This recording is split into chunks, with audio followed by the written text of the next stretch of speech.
जिनका नाम अंग्रेजी के एस लेटर से शुरू होता है उनके वर्ष 2025 के राशिफल की चर्चा संक्षिप्त में करेंगे। तो चलिए शुरू करते हैं। सबसे पहले एस नाम वाली महिलाओं के स्वभाव के बारे में बहुत ही संक्षिप्त में चर्चा करेंगे और फिर उसके बाद राशिफल की चर्चा करेंगे।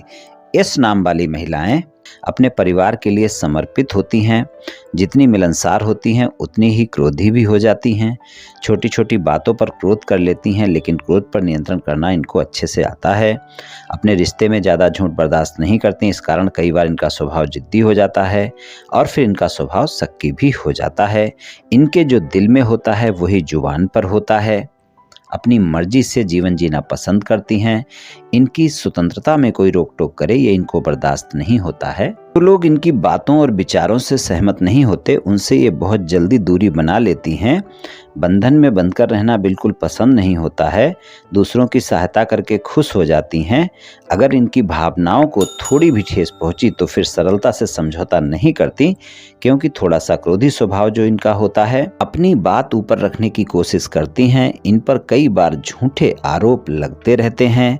आसानी से किसी को अपना नहीं बनाती। अपनी भावनाएं खुलकर जाहिर नहीं करती। अपने जीवन साथी के हर सुख दुख में उसका साथ निभाने वाली होती हैं। अपने रिश्तों को जीवन के अंत तक निभाने वाली होती हैं। बहुत ज़्यादा सोचने वाली होती हैं। बहुत ही आकर्षक होती हैं। अगर इनसे कोई एक बार मुलाकात कर ले या बात कर ले तो वो बार बार इनसे मिलना और बात करना चाहेगा। स्वभाव से कई बार ज़्यादा क्रोध करते हुए देखी जाती हैं और कई बार इनका स्वभाव जिद्दी भी हो जाता है। बिल्कुल सीधी बात कह देती हैं। घुमा फिरा कर बात नहीं करती। जो कुछ भी मन में होता है स्पष्ट बोल देती हैं। अपनी बात को सच्चाई के साथ बोलती हैं। अंदर कुछ और बाहर कुछ ऐसा नहीं बोलती। सामने वाले व्यक्ति की मन की बात को बहुत जल्दी जान लेती हैं कि ये जो बोल रहा है वो सच बोल रहा है या झूठ, तुरंत जान लेती हैं। रिश्तों में झूठ बर्दाश्त नहीं करती। मित्र जल्दी बना लेती हैं, लेकिन अगर मित्रता में कोई इनसे झूठ बोलता है तो ये बहुत जल्दी जान लेती हैं और उससे दूर हो जाती हैं, या कहें तो मित्रता नहीं रखती। चलिए राशिफल की चर्चा कर लेते हैं। सबसे पहले शिक्षा की बात करेंगे। यश नाम वाली महिलाओं के लिए शिक्षा के मामले में इस वर्ष अच्छे परिणाम देखने को मिलेंगे, लेकिन 18 मई के बाद का समय ऐसा होगा जब आपको एकाग्रता बनाकर रखनी होगी। नहीं तो आप देखेंगी आपका मन पढ़ाई में नहीं लगेगा और आप अपना समय खराब कर सकती हैं। इसलिए एकाग्रता बनाकर रखनी आवश्यक होगी 18 मई के बाद के समय में।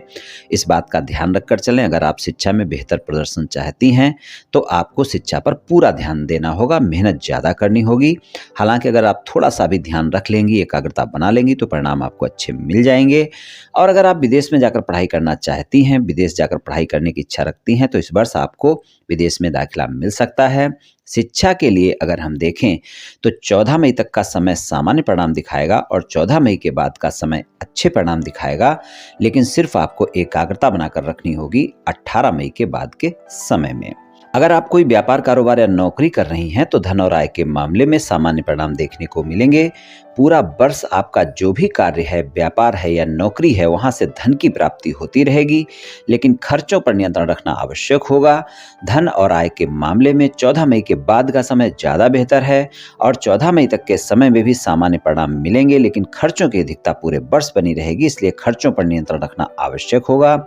व्यापार कारोबार के मामले में अगर आपका कोई ऐसा व्यापार कारोबार है जो विदेश से जुड़ा है या फिर आप विदेशी कंपनी में नौकरी कर रही हैं, एक्सपोर्ट इंपोर्ट का कारोबार है, या मेडिकल के क्षेत्र से जुड़कर कोई व्यापार कारोबार या नौकरी है, आप डॉक्टर हैं, नर्सिंग होम चलाती हैं, मेडिकल स्टोर चलाती हैं, या शिक्षा के क्षेत्र से जुड़कर कोई व्यापार कारोबार कर रही हैं या नौकरी कर रही हैं, तो आपको पूरे वर्ष अच्छे परिणाम देखने को मिलेंगे। अगर आपका प्रॉपर्टी से जुड़ा कोई कारोबार है या प्रॉपर्टी से जुड़ी किसी कंपनी में नौकरी कर रही हैं तो वहां पर भी आपको अच्छे परिणाम देखने को मिल जाएंगे। 14 मई तक का समय वहां पर ज़्यादा बेहतर परिणाम आपको दिखा सकता है। कुल मिलाकर अगर देखें तो व्यापार कारोबार के लिए आपके लिए समय अच्छा है।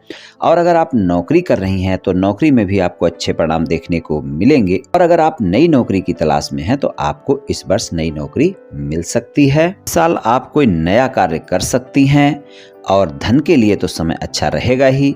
व्यापार में निवेश अगर कोई कर रही हैं या कोई विस्तार कर रही हैं तो वहां पर सावधानी बरतें। धन का आवागमन होता रहेगा, दिखावे से बचना होगा, खर्चों पर नियंत्रण रखना होगा। प्रेम संबंध के मामले में इस वर्ष अच्छे परिणाम देखने को मिलेंगे, लेकिन वाणी पर संयम रखना होगा। आपको पूरे वर्ष अपनी वाणी पर संयम रखना आवश्यक होगा। 18 मई तक के समय में आपको अपने साथी पर आरोप प्रत्यारोप से बचना है। उसके बाद का समय भी कुछ बहुत अच्छा नहीं रहेगा इस मामले में, इसलिए आपको अपने साथी के साथ संबंधों में शंका या गलतफहमी को स्थान नहीं देना है। छोटी छोटी बातों को बड़ा नहीं करना है और वाणी संयमित रखनी है, तभी आपका रिश्ता मजबूत होगा। लेकिन वाणी पर संयम तो रखना ही होगा। गलतफहमी, शंका भी आपस में देखने को मिल सकती हैं। आरोप प्रत्यारोप का दौर शुरू हो सकता है, इसलिए इसको ना होने दें तो बढ़िया रहेगा, नहीं तो रिश्ते में तनाव देखने को मिल सकता है। इसलिए अपने साथी पर भरोसा बनाकर रखें, एक दूसरे पर आरोप प्रत्यारोप से बचें।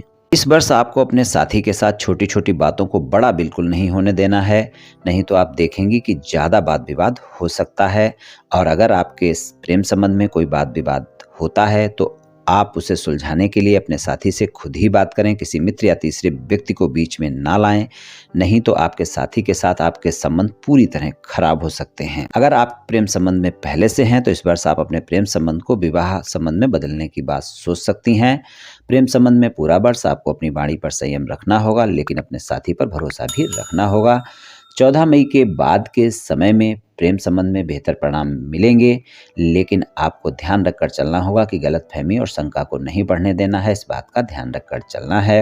इस वर्ष आपको अपने साथी पर भरोसा बनाकर रखना है, और अगर इस वर्ष आप अपने साथी पर प्रेम बढ़ाएंगी तो प्रेम ज़्यादा बढ़ेगा, और अगर गलतफहमी या शंका आपने बढ़ाई तो वो भी ज़्यादा बढ़ जाएगी। इस बात का ध्यान रखकर चलना होगा। शादीशुदा जीवन में वर्ष 2025 में मिला जुला समय रहेगा। सामान्य रूप से देखें तो 14 मई तक का समय अप एंड डाउन दिखा सकता है, उसमें भी 29 मार्च तक का समय अच्छा रहेगा।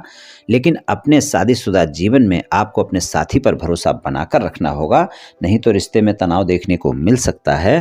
अगर आप अविवाहित हैं और शादी योग्य हैं और जीवन साथी की तलाश में हैं तो इस वर्ष ये तलाश आपकी पूरी हो सकती है। तो कुल मिलाकर देखें तो शादीशुदा जीवन में 14 मई तक का समय अप एंड डाउन दिखा सकता है। 14 मई के बाद का समय सामान्य है, लेकिन 14 मई के बाद का समय सामान्य अवश्य है, लेकिन आपको अपने रिश्ते में गलतफहमी और शंका को बिल्कुल भी जगह नहीं देनी है, नहीं तो फिर आपके रिश्ते में तनाव देखने को मिल सकता है। पारिवारिक जीवन की बात करें तो 18 मई तक के समय में आपको अपनी वाणी पर नियंत्रण रखना आवश्यक है और पारिवारिक सदस्यों से तालमेल भी बनाकर रखना होगा, वरना आप देखेंगे आपके पारिवारिक सदस्यों के साथ बहुत जल्दी छोटी छोटी बातों को लेकर शंका और गलतफहमी हो जाएगी और फिर तनाव देखने को मिलेगा। आपके माता पिता को अगर पहले से कोई स्वास्थ्य समस्या चल रही है तो उसका इस वर्ष आपको ध्यान रखकर चलना होगा। पूरा वर्ष पारिवारिक जीवन में मिला जुला सा ही रहने वाला है। स्वास्थ्य के मामले में इस वर्ष आपको मिले जुले परिणाम देखने को मिलेंगे। 29 मार्च के बाद का समय स्वास्थ्य के मामले में अगर कोई समस्या होती है तो उसका ध्यान रखकर चलना होगा। पहले से अगर कोई स्वास्थ्य समस्या है तो उसका भी ध्यान रखें, और अपने माता पिता को कोई स्वास्थ्य समस्या है तो उसका भी अवश्य ध्यान रखकर चलें। अगर कोई स्वास्थ्य समस्या नहीं है फिर भी आप अपने घर में बुजुर्ग लोगों के स्वास्थ्य के मामले में लापरवाही इस वर्ष ना बरतें और खुद के स्वास्थ्य का भी ध्यान रखकर चलें। अगर पेट से संबंधित किसी भी प्रकार की कोई स्वास्थ्य समस्या है या नहीं भी है, होती है, तो भी आपको ध्यान रखना है, उसको बड़ा नहीं होने देना है, लापरवाही बिल्कुल नहीं करनी है। स्वस्थ दिनचर्या अपनाएं, अपने खान पान का विशेष ध्यान रखकर चलें, योग व्यायाम अवश्य करें और कोई भी स्वास्थ्य समस्या होने पर डॉक्टर से परामर्श अवश्य लें। ये राशिफल सामान्य राशिफल है। ये सभी महिलाओं पर पूर्ण रूप से प्रभावी होगा ऐसा संभव नहीं है, क्योंकि आपकी जन्म कुंडली पर भी बहुत कुछ निर्भर करता है। आप सभी स्वस्थ रहें, आयुष्मान रहें, धनवान रहें, ऐसी मेरी श्री कृष्ण भगवान से प्रार्थना है। जय श्री कृष्ण, जय श्री राधे।